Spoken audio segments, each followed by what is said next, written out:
તો આ જગતમાં ત્રણ મૂર્તિ એવી છે જગતના કલ્યાણ માટે, બીજાના હિત માટે આ જગતમાં જેને ત્યાગ કર્યો આવી ત્રણ મૂર્તિ. પહેલી દેવોનો દેવ મહાદેવ. જગતા પિતરો વંદે પાર્વતી પરમેશ્વરો. જગતના કલ્યાણ માટે, જગતના હિત માટે મહાદેવજીએ આ જગતમાં ત્યાગ કર્યો છે.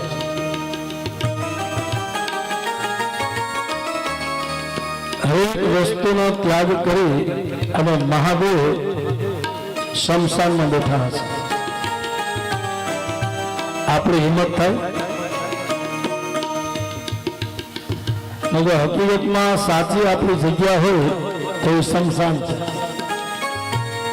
હું તો એમ કહું છું કે કોઈ મંદિરમાં જવાય કે ન જવાય, પણ શમશાનના ગેટ પાસે જઈ અને જરૂર બે હાથ જોડી ત્રીજો મસ્તક ઝુકાવી અને પ્રાર્થના કરવી, હેમ ખેમ અહીંયા સુધી પહોંચાડશે. બાપ કોઈની સેવા લેવી ન પડે.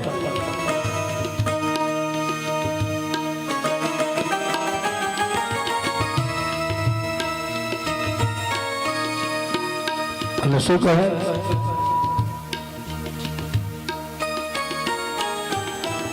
એક મહાદેવ ત્યાગની મૂર્તિ છે અને બીજી આ જગતમાં ત્યાગની મૂર્તિ હોય તો જન્મ આપનારીમાં જનેતા. પરિવારના સુખ માટે,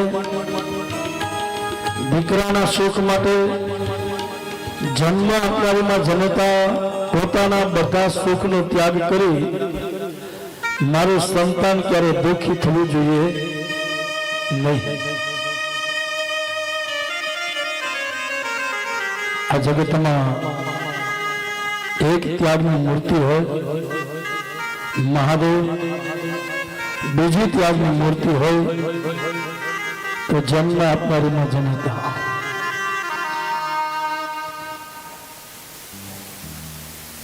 પોતાના સુખની પથારીનો ત્યાગ કરી અને સુખની પથારી ઉપર એ દીકરાને સુવડાવશે. અને ત્રીજી ત્યાગની મૂર્તિ હોય જગતમાં તો બાપના અંગે રમતી દીકરી. 20-22 વર્ષની થઈ હોય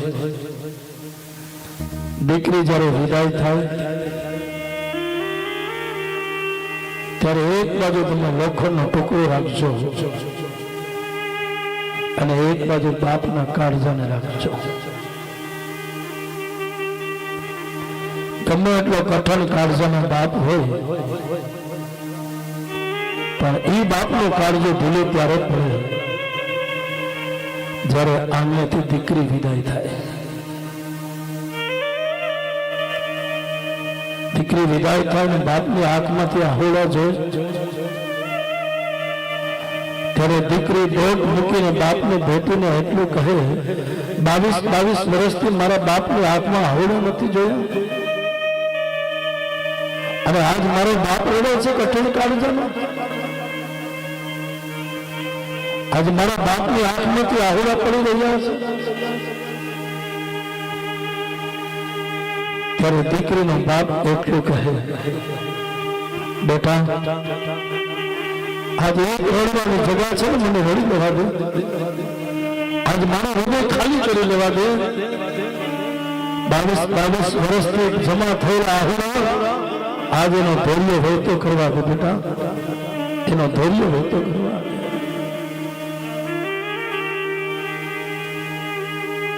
એક દીકરી વિદાય થાય અને બાપ વડે એનું કારણ ત્યાગની મૂર્તિ છે. બાપના આંગણેથી બધા સુખોનો ત્યાગ કરી અને હું જ્યાં જાઉં છું ત્યાં મને સુખ મળશે કે દુઃખ મળશે એનો વિચાર કર્યા વિના આ દીકરી પગલા માંડે છે અને દીકરીનો બાપ જ્યારે જ્યારે ઢીલો પડ્યો હોય તો માત્ર ને માત્ર દીકરી વિદાય થઈ શકે.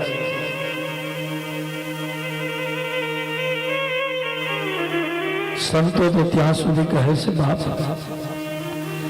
એક બાજુ લોખંડનો ટુકડો મૂકજો અને એક બાજુ બાપના કાળજન મૂકજો. આ જગતમાં ત્રણ મૂર્તિ એવી છે કે જેને ત્યાગ કર્યો છે અને આ ત્રણ મૂર્તિ જગતના કલ્યાણ માટે, પરિવારના કલ્યાણ માટે, સમાજના કલ્યાણ માટે, ક્યાંય સંતાનોના કલ્યાણ માટે આ ત્યાગ